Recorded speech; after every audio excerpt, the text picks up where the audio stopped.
Well, let's talk a little bit, Colonel, if you don't mind, about and what I want to know about combat is a couple of things.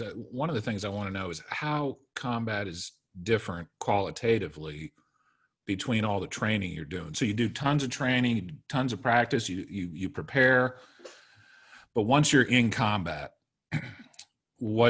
how is it different? And that's one of the things I want to know. And the other thing I want to know, and I've asked a number of the other military combat veterans on the show, is when you're first going to combat, what's going through your mind? What are you thinking?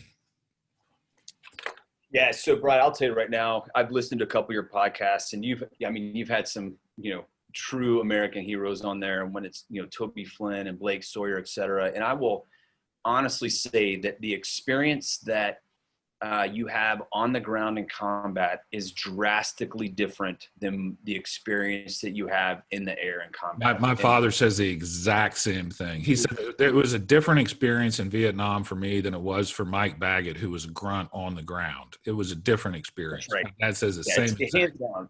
Yeah. Yeah. I mean, it's like mixing apples and oranges. And I mean, my hat's off to the soldiers who have done it, who are doing it right now as we're doing this podcast, and will continue to sign up to do it. To me, it's an amazing act of selflessness to support and defend the Constitution of the United States in ground combat. So to talk about a couple things, Brian. So training in a perfect world, you want your training to be as close to realistic combat as it can possibly be. And that's one of the things that we do really good in the United States Air Force, especially from a fighter side of the house. And we do the world's premier combat training exercise here at Nellis Air Force Base. It's called Exercise Red Flag. And it is supposed to emulate the first 10 combat stories that you have. So in theory, your first couple of flights in this Red Flag exercise should be more difficult than your first 10 combat sorties. But realize that this exercise Red Flag is more for what we would call a major combat operation, kind of near peer force on force. What was happening in Iraq and Afghanistan is a completely different fight, right? Whether you were talking about Fallujah and the urban house-to-house fighting, all over in Iraq, down in Basra, all the way in the south. And so just a completely different training set than what we had trained for leading up to kind of the late 2001, early 2002 operations into Afghanistan, into this mountainous region where we had been training for this basically. Was that your first combat deployment, was Afghanistan? No, mine was actually in Iraq, and we had not necessarily been training for this close quarters urban fight where everybody looks the same, and trying to discern who is the enemy and where the friendlies are as they're taking friendly fire. And you've got these young kids yelling on the radio that, hey, we're getting shot at, or they've already been hit by an IED, et cetera. And so it's a completely different problem set to focus on. And so our training was really good, but our training was much more for this high-end threat than it was for this close air support. And so there was a lot of just figuring it out on the fly, right? And to be honest, Brian, the enemy always has a vote, number one. And then number two is, no matter how good of a plan, training, or otherwise you have, dude, it's like stepping into the boxing ring. You may have the best game plan in the world, and as soon as you get hit in the mouth, man. I love that saying. Off, man. It's go time. That's a great saying. I forget who said that, but yeah, you can train all you want, but once you step in the ring and get punched in the face, things are off. Yeah, things change. Yeah, I mean, the enemy always has a vote, and no plan survives first contact, and that's kind of the euphemism that I used to use about getting hit in the mouth. Things change, and you adapt, and you figure it out. And our vehicles that the soldiers were using on the ground, the weapons that we were using in the air, were not optimized for these low collateral damage where you didn't want to take out a house. We had some great stuff to take out a house, but you needed to be able to take out or neutralize just a small room or a small corner.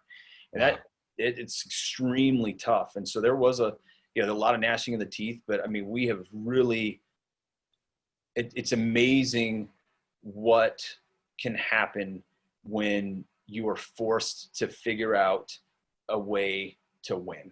Yeah. Right. Or a way to, and I'm not saying that we're winning or losing or anything. I'm just saying when you are forced to adapt and overcome and you allow folks the opportunity to think outside of the normal paradigm and think outside the box, it is phenomenal to watch the United States come together and in a consolidated effort to get better. Yeah. And it's really what we did as a military industrial complex, is we completely changed how we prepared for combat, how we executed in combat, the tactics, the techniques and procedures, the weaponry, etc. It's pretty phenomenal.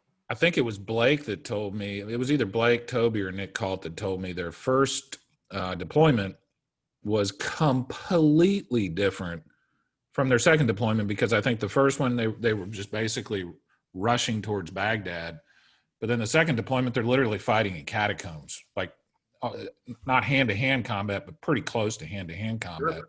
And so they had to adopt to that strategy. As a matter of fact, I think, was it General Petraeus that came up with the counterinsurgency strategy that ended up being so successful? I don't know whether it was him or not, but like you're saying, we basically had to kind of reinvent our approach to this war, because the enemy wasn't just standing there doing predictable things. Like they had taken a different approach with us. And so we have to take a different approach with them. And that requires what I think is a very, very important skill, and that's mental flexibility. I've been telling my kids and family since the quarantine started, you know, I'm getting a little sick of saying this, but you have to be mentally flexible. You have to be able to dodge, you know, go with the flow, whatever cliche you want to use. But that, it kind of sounds like that's a skill that the people in the military, people in the Air Force, the pilots had to develop, because I would think, Colonel, that, you know, probably the most important thing when you're flying combat sport operations is making sure you don't hit our people, right? And they're right down there mixed up with a lot of the enemy combatants. So that would probably be kind of tricky at times too, wouldn't it?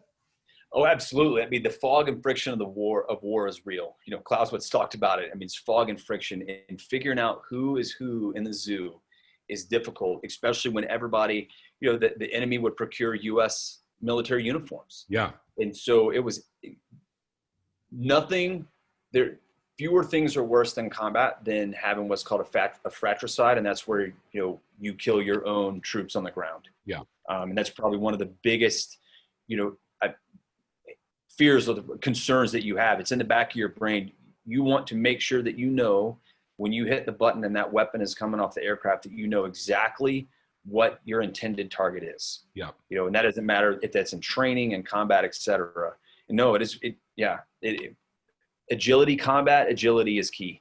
Because if you are wedded to the plan, you are destined for failure.